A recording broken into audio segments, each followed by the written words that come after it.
Hey class, it's Abby. I want to show you some examples of using the grid for this assignment. And I know that you've read the book, and I'm hopeful that you have a good understanding about what's going on. So here's the grid. The grid is just a checkerboard background, and a grid can be 10 rows and 10 columns, or it can be 3 rows and 3 columns. A grid is simply images in a row, in squares or rectangle shapes. The image that you're going to make for the final project is going to have a total of 12 images. Those can be square or those can be rectangle. When you shoot, you're going to look for objects that relate to one another somehow and that also will work together to create a beautiful final piece.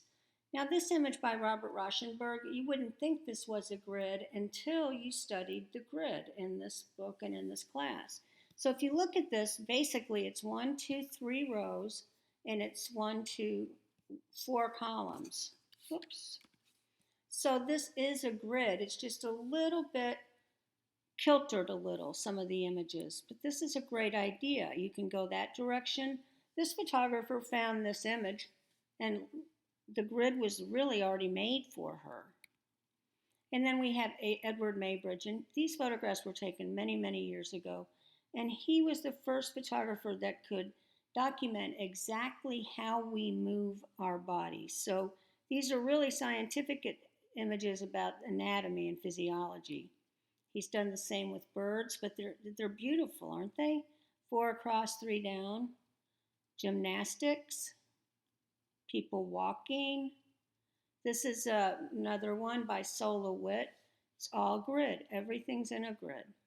This is just really nice tones of blacks and grays and whites. So this is what you're going to be doing with this final photograph. So our image. So as you see here, he's using circles and lines, but they're working together inside of this grid.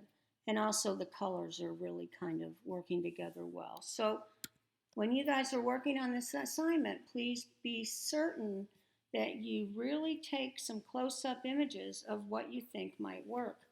A bunch of manhole covers would be an interesting way to go, or a flower would be an interesting way to go. Something that has a shape that appears to be maybe repetitive somehow. He's using window pane, he's using a drain and a sink. So it's very exciting to see what you guys come up with. I hope you have a wonderful time working on this.